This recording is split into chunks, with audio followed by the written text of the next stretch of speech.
When I joined Halliburton, I knew I was going to work on some big things. We put out a few fires at work. Once ran into a small challenge of getting some supplies to our troops. But the biggest thing, serving our troops good old American food. So they'd feel just a little closer to home. How come you don't go to the chow hall? How much time you spend online? At least an hour. An hour for food? Hour in the sandstorm for food. Tell me about that line over there. What line am I looking at right now? That line is for the chow hall, where you eat. Several times, dining halls were attacked. All it takes is one Iraqi that's an insurgent, and because they knew what times we were going to eat every day, they knew when to expect to hit. And that happens because KBR won't go to a 24-hour feeding schedule where they just always have food ready. They won't do it because it saves them money. Because they get paid by how many soldiers they feed, not by how many soldiers they save. Feeding the troops. The Pentagon has found some serious problems with Halliburton's work on that contract as well.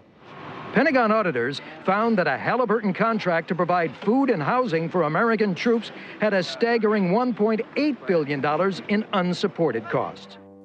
It was all a scam.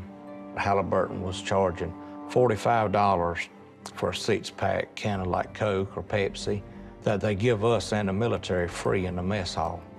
Now, these sodas were made right there in the desert. It's not as if they were brought over from the United States.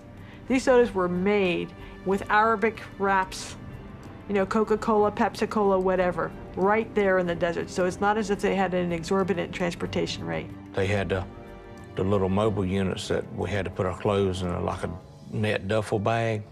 Halliburton charged the government $100 for every bag of clothes they washed. Whenever we got our laundry back, it felt worse than when we turned it in. Everything was still grimy. I stopped taking my laundry into KBR, and instead, I was washing it in the sink. And I was told by my chain of command that I was not allowed to wash my laundry on my own.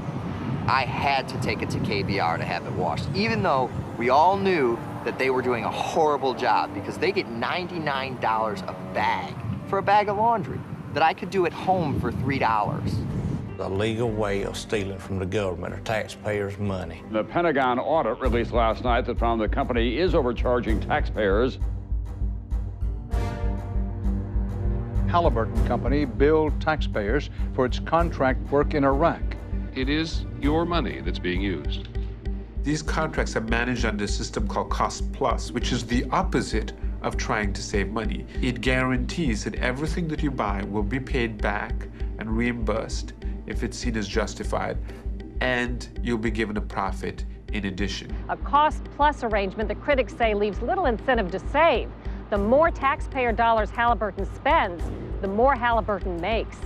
Cost-plus encourages you to run up the cost of a program because you are going to get a percentage of the end result. And so there's no incentive to stay at Motel 6. Stay at the Ritz-Carlton in Qatar, folks.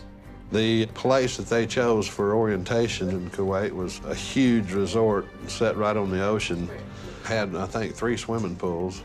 So it was better than the Wyndham in Texas or the Ritz. It was fancied up. Marble floors, mahogany woodwork. It was just beautiful.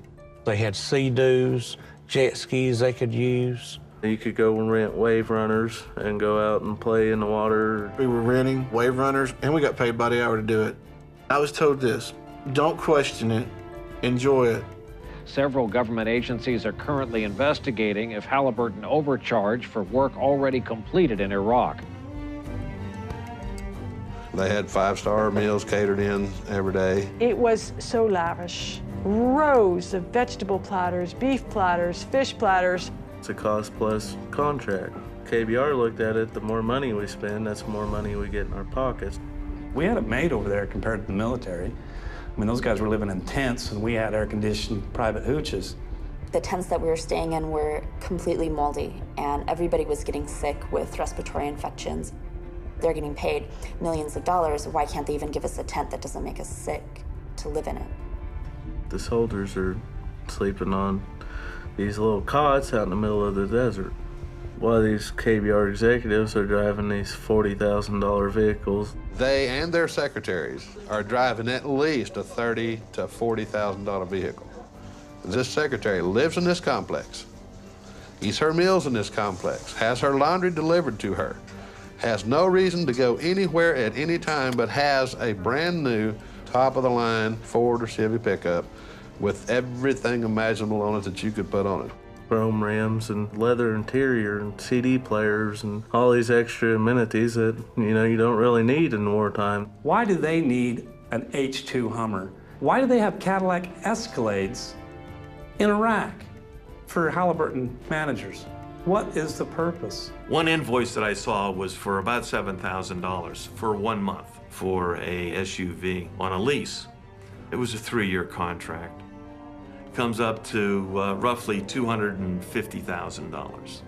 A vehicle that you and I could purchase at the local dealership for probably top of the line $45,000. And the taxpayer paid $250,000 and never did own the vehicle.